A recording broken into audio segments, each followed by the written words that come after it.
सभी मित्रों को मेरा नमस्कार। आओ हिंदी व्याकरण सीखे चैनल में आपका स्वागत है। मित्रों, इस वीडियो में हम सीखेंगे रचना के आधार पर वाक्य भेद। इससे पहले एक वीडियो बन चुका है जिसमें हमने अर्थ के आधार पर वाक्य भेद बताए हैं और उसका लिंक इस वीडियो के नीचे दिया गया है। आप उस वीडियो को देखकर सीख सकते हैं। इस वीडियो में हम आपको बताएंगे कि रचना के आधार पर कितने वाक्य होते हैं, भेद होते हैं और उन्हें हम किस तरह परिवर्तित करते हैं। सीबीएसई के पाठ्यक्रम के अनुसार कक्षा 9 में अर्थ के आधार पर वाक्य भेद पूछे जाते हैं और कक्षा 10 में रचना के आधार पर वाक्य भेद पूछे जाते हैं। इसीलिए कृपया वाक्य का पार्ट 1 अवश्य देखें और अर्थ के आधार पर वाक्य भेद अवश्य सीखें। इस वीडियो के माध्यम से आप रचना के आधार पर वाक्य भेद सीखेंगे और इस तरह सीखेंगे कि आप आसानी से उन्हें पहचान सकें और उनका रूप परिवर्तित कर सकें। रचना के आधार पर 3 तरह से वाक्य होते हैं: सरल वाक्य, संयुक्त वाक्य और मिश्र वाक्य। आइए चलते हैं। पहला सरल वाक्य। सरल वाक्य वे वाक्य होते हैं जिसमें एक ही क्रिया हो कर्ता के अनुसार और एक उद्देश्य तथा विधेय होता है। जैसे राम के छोटे भाई लक्ष्मण ने मेघनाद का वध किया, तो जो क्रिया है वो लक्ष्मण के अनुसार है और इसमें विधेय एक है, मेघनाद का वध किया। यहाँ पर लक्ष्मण का जो उद्देश्य है वो लक्ष्मण है और इसको अन्य शब्दों के द्वारा बढ़ाया गया है। राम के छोटे भाई, ये इसमें उद्देश्य है, यानी उद्देश्य का विस्तार है। विस्तार यानी जो मेन सब्जेक्ट होता है उसको बढ़ा चढ़ा कर बताना। और विधेय मेघनाद का वध किया, हम इसको भी बढ़ा सकते थे कि रावण के वीर पुत्र मेघनाद का वध किया। इस तरह हम विधेय का विस्तार भी कर सकते थे। तो ये आपके हाथ में है कि आप उद्देश्य का विस्तार कर दो और विधेय का विस्तार कर दो। परंतु सरल वाक्य में यही एक शर्त है कि एक ही उद्देश्य होता है और एक ही विधेय होता है और जो क्रिया होती है वो कर्ता के अनुसार होती है। इसमें 2 वाक्यों का संयोजन नहीं होता। अधिक से अधिक आप देख सकते हैं तो इसमें निपात देख सकते हैं, ही, भी, तो, परंतु कोई भी समुच्चय बोधक अव्यय नहीं देखेंगे इसमें आप सरल वाक्यों में। सरल वाक्यों के आइए कुछ उदाहरण देखें। नीली जर्सी वाली टीम ने कई गोल किए। यहाँ पर उद्देश्य है टीम, पर इसका विस्तार किया गया है नीली जर्सी वाली शब्दों के द्वारा। कई गोल किए, ये इसका विधेय है। उसके आते ही मैं खाना बनाने लग जाऊंगी। यहाँ पर मैं उद्देश्य है और उसके आते ही इसका विस्तार है। खाना बनाने लग जाऊंगी विधेय है। पुलिस की वर्दी में आए आतंकी सब पर गोली चलाने लगे। आतंकी यहाँ पर उद्देश्य है और पुलिस की वर्दी में आए उद्देश्य का विस्तार है। सब पर गोली चलाने लगे, ये विधेय है इसका। बीमार होने के कारण उसने स्नान नहीं किया। यहाँ पर बताया गया है कि उसने स्नान नहीं किया, यानी उसने उद्देश्य है और स्नान नहीं किया विधेय है और बीमार होने के कारण उद्देश्य का विस्तार है। तो ये है सरल वाक्य। आपने देखा इन्हें कि आसान है, इन्हें पहचानने में कोई भी मुश्किल नहीं है। अब चलते हैं संयुक्त वाक्य की तरफ। संयुक्त वाक्य ऐसे वाक्य होते हैं जिसमें 2 वाक्य होते हैं और दोनों को समुच्चय बोधक अव्यय से जोड़ा जाता है। समुच्चय बोधक आप परिचय देख सकते हैं मेरे पद परिचय वाले वीडियो में। समुच्चय बोधक अव्यय जैसे और, या, तथा, लेकिन, किंतु, परंतु, अथवा आदि।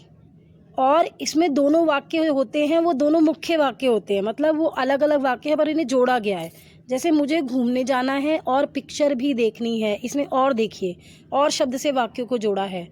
बादल घिरे लेकिन बरसात नहीं हुई, यहाँ पर वाक्य लेकिन से जुड़ा हुआ है। तुम चाय पियोगे या कॉफ़ी, यहाँ पर वाक्य या से जुड़ा हुआ है।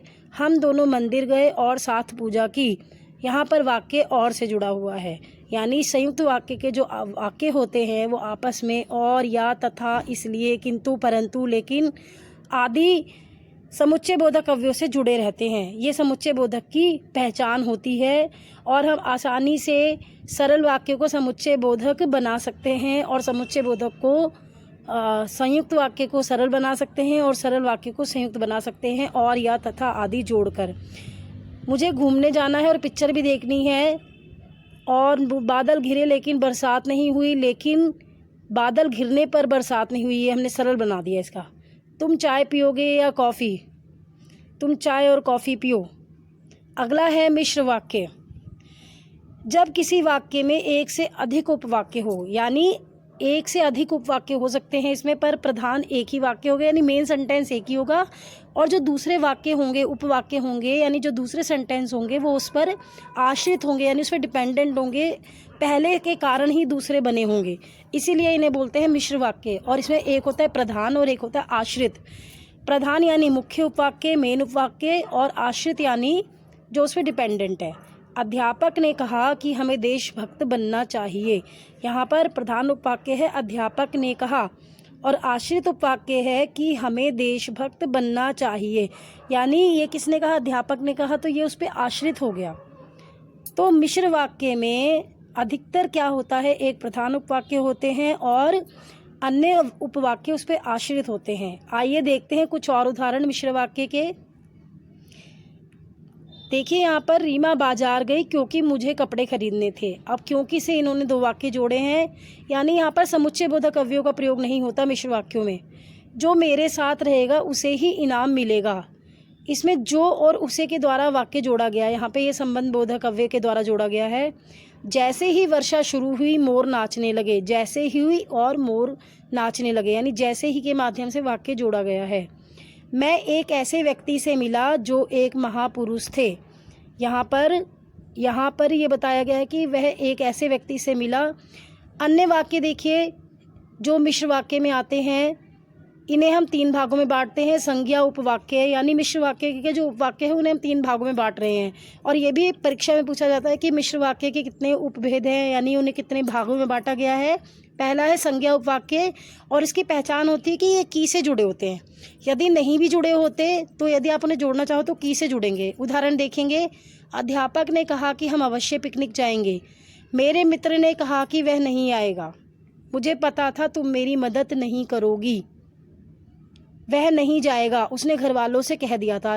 अंतिम दो वाक्यों में कॉमा लगाया हुआ है, की से जोड़ा नहीं है, पर यह है संज्ञा उपवाक्य, क्योंकि यदि आप इन्हें जोड़ोगे तो की के माध्यम से जुड़ रहे हैं, इसलिए।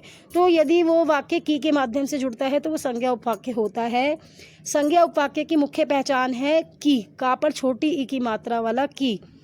इसके अलावा और कोई पहचान नहीं है। अधिकतर संज्ञा उपवाक्य इसी के माध्यम से आप पहचान सकते हैं। एक ट्रिक बताई जा रही है आपको यहाँ पर, संज्ञा उपवाक्य किस तरह पहचाना जाता है। आप फिर से उदाहरण देखेंगे, अध्यापक ने कहा कि हम अवश्य पिकनिक जाएंगे। कि मेरे मित्र ने कहा कि वह नहीं जाएगा, यहाँ पर भी देखिए जुड़ा है कि। मुझे पता था तुम मेरी मदद नहीं करोगी, अगर जोड़ते तो यही होता, तो मुझे पता था कि तुम मेरी मदद नहीं करोगी। तो ये थे आपके संज्ञा उपवाक्य। अब आते हैं दूसरे भेद पर। मिश्र वाक्य का दूसरा उपवाक्य होता है विशेषण उपवाक्य। इसमें देखेंगे कि एक ऐसा शब्द है जिसके विभिन्न रूपों को इस्तेमाल करके विशेषण उपवाक्य बनाया जाता है, यानी ये ट्रिक है जो विशेषण उपवाक्य पहचानने की विधि बताती है हमें। जो शब्द है जो एक व्यक्ति के लिए है, उसका अन्य रूप देखिए, जो, जिस, जिसने, जिन्होंने, जिसका, जिसे आदि। इन वाक्यों से जो शब्द शुरू होते हैं, जो शब्दों से वाक्य शुरू होते हैं, वो आपके विशेषण उपवाक्य कहलाते हैं। देखिए ये वही कार है जिसे तुम लेना चाहते थे, जो का रूप है जिसे।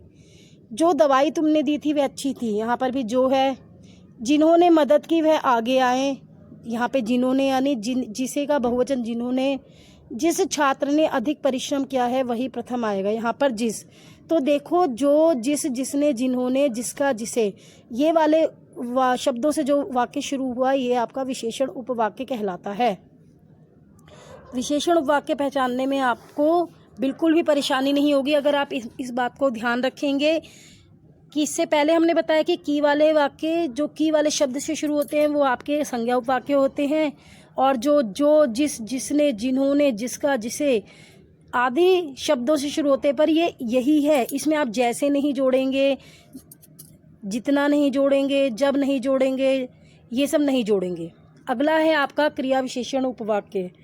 क्रिया विशेषण उपवाक्य इस तरह भी आप समझ सकते हैं कि की वाले संज्ञा उपवाक्य, जो वाले विशेषण उपवाक्य। अब इसके अलावा जितने बचे वो सब हो गए क्रिया विशेषण उपवाक्य। ये सबसे अच्छी पहचान करने का तरीका है, आपको फिर इससे दिक्कत नहीं आएगी। फिर भी आप उदाहरण देखिए और समझिए। आज विद्यालय नहीं आएगा क्योंकि उसे बुखार है। अब ये क्योंकि से जुड़ा हुआ है वाक्य आपका।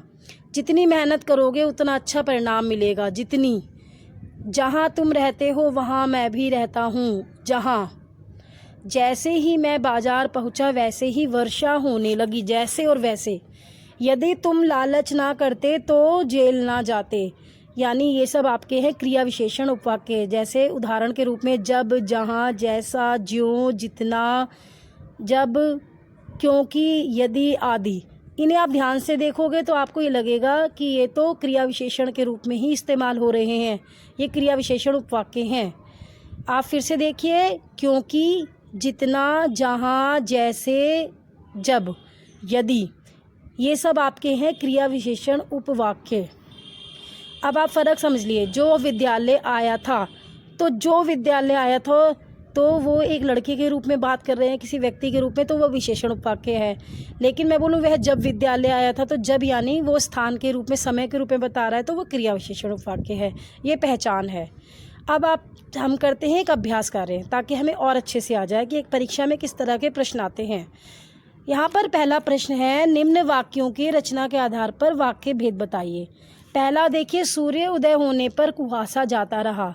यहाँ पर है यानी एक अधिकरण कारक है, तो सूर्योदय होने पर कुहासा जाता रहा, यानी यहाँ पर कोई भी समुच्चय बोधक नहीं, संबंध बोधक नहीं है, तो ये आपका सरल वाक्य है। वह अमीर है फिर भी सुखी नहीं है। यहाँ पर फिर भी यानी लेकिन, किंतु, इस तरह वाले शब्दों से जुड़ा हुआ है, तो ये आपका क्या हुआ? ये हुआ संयुक्त वाक्य, क्योंकि यहाँ पर ये समुच्चय बोधक से जुड़ा हुआ है ना। फिर भी, जब तुम लौट कर आओगे तब मैं आऊँगा, यानी जब और तब, यहाँ पर इन दो शब्दों से ये वाक्य जुड़ा हुआ है। जब तुम लौट कर आओगे तब मैं आऊँगा, यानी ये आपका हो गया मिश्र वाक्य।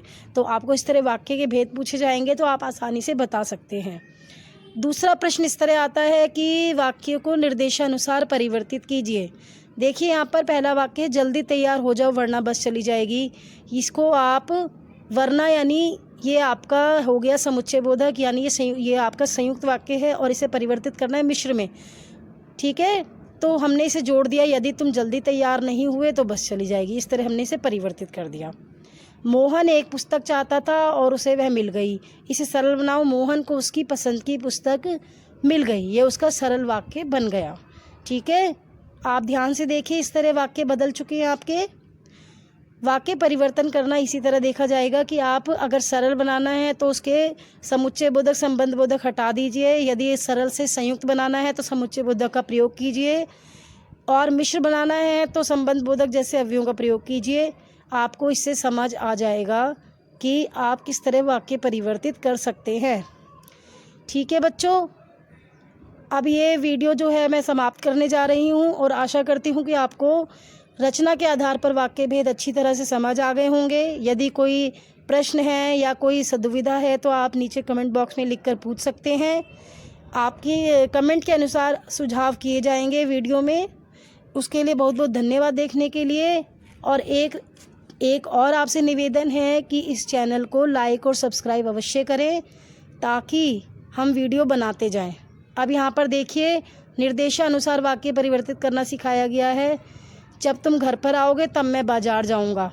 ठीक है, इसको सरल और संयुक्त वाक्य बनाना है। ये है वैसे मिश्र वाक्य। तो तुम्हारे घर आने पर मैं बाज़ार जाऊँगा, ये इन्होंने सरल बना दिया, यानी इसका जब और तब हटा दिया, और तुम घर आओगे और मैं बाज़ार जाऊँगा, और यहाँ पे और जोड़कर इन्होंने संयुक्त वाक्य बना दिया।